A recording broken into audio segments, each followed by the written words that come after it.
Hi class, Lucas here, and week one is just about behind us, and we're going to look on to week two in a few moments. But before we do that, I do want to take some time out and do a quick review of Module 1 and talk about some of the work that I've been able to look at as of Sunday afternoon, talk about some of the content that you all put on the blogs that I thought was excellent, and also just talk about some items that you might want to consider moving forward with your work. All in all, though, really excellent work from what I've seen so far.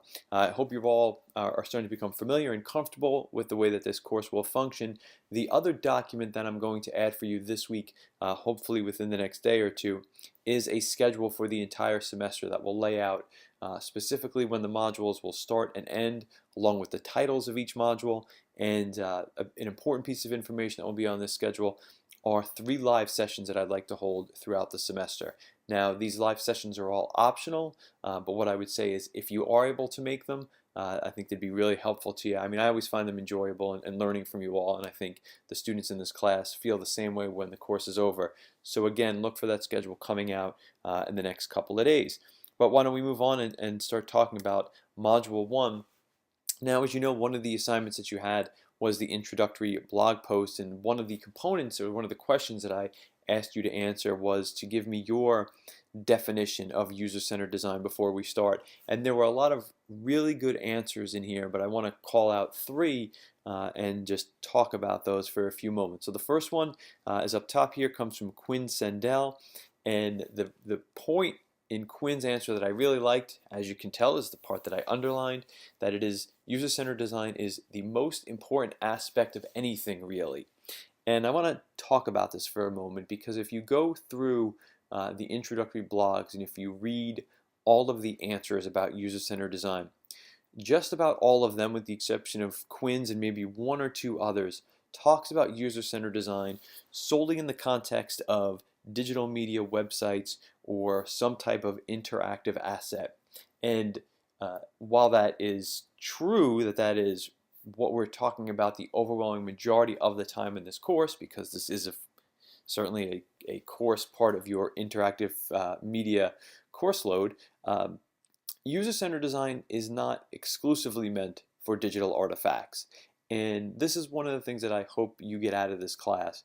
I don't want you to just go through a checklist this semester and say, okay, well, here are the 10 things that I learned. I want you to do that, but I also hope to change your thinking a little bit and to alter the way you look at the design of everyday things, whether that's a building, a process, a coffee machine, and to think about what went into the design of that product or that place and whether or not it is designed in the most efficient and effective way possible. So our focus will be on digital artifacts, but when we talk about user-centered design, I hope that you start to expand what it means to you to move beyond the digital realm and to think about really everyday life. And as Quinn says, it can mean anything really. And that's something that I hope you get out of this class. And I really was appreciative that Quinn put this in her answer. So I wanted to call it out because it gives me an opportunity to explain one of my goals for this course is to move beyond that. But the rest of Quinn's answer is fantastic. And that you want the user to be able to find what they're looking for quickly and effectively instead of making them search. And again, that definition is not exclusive to digital artifacts. That could be the way that a supermarket is set up. If you have to find a particular product, you want to set that supermarket up in a way that makes sense for the user and they know where to go get something without having to search and ask a million questions. Let's move on to the second one here with Rachel's answer. And I like the second sentence here in Rachel's.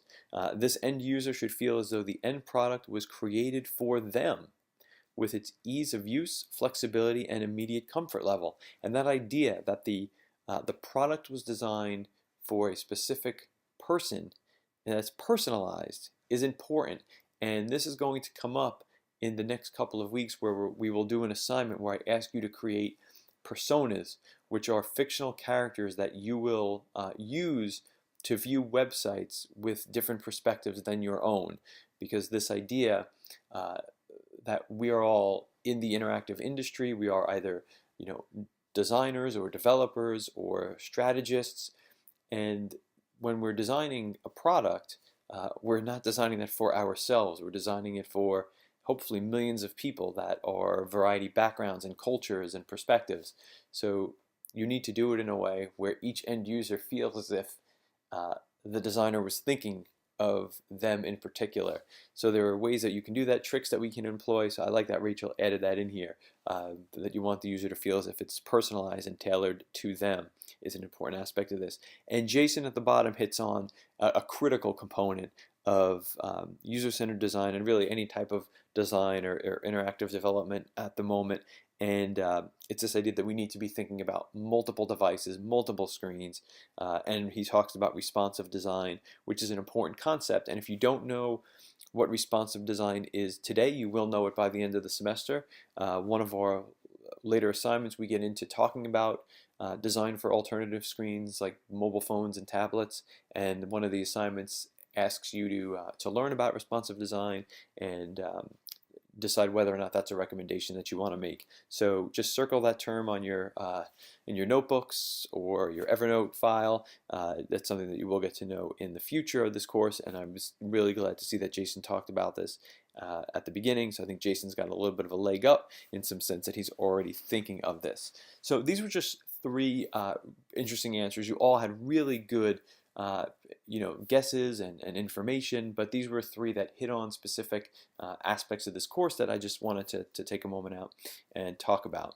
If you haven't done so already, please go through the introductory blog and just read about your classmates. Look at the pictures. There's some really excellent pictures there. I mean, I always get a kick out of what people post up in there, whether it's photos from vacations or their weddings or out with friends. I think it really helps us start to make a connection with one another. That's the challenge with an online course. Sometimes you feel as though you're disconnected and you're an independent learner, but when we're able to look at those photos and not only put faces with names, but to start to put personalities with names. It's one of the reasons why I ask to choose a photo that conveys information about you that I wouldn't otherwise have. So really great job, everyone, putting that together. So again, I urge you to go through and read up on your classmates if you haven't already done so. One of the other assignments for the week, and I'm going to skip out now to the web here, was the blog where I asked you to post up a comparison of two websites. And again, I went through these quickly tonight. I'll read them in more detail and provide comments and grades for you in the coming days. But overall, a really excellent job here in what you all have done. And I'm going to give a little bit of advice. Whenever we have assignments like this where I ask you to compare two sites or analyze one site in particular, you should always have photos. So just right here, Jamila has put photos of the sites that she's talking about. Always use photos, always use graphics to illustrate your points. Again, this is a user-centered design course, and presentation of your assignments counts. I have that in the syllabus, and I will repeat it no less than 37 times this semester. Presentation counts, not only because I want to know that you're thinking about the way your information is presented, but because it is an important aspect of this course and what you're learning. That the way you are conveying information, the way you are communicating your expertise and your information, it's not just words on a page. The aesthetics of what you are trying to get across, your overall message in this course, your overall message in your professions is more than just text. It's video, it's photos, and you need to think about that. So use illustrations, use graphics as often as you can, and remember, presentation counts. So again, if I just skip through this quickly, we can see that the majority of students did add in photos to illustrate what they're saying.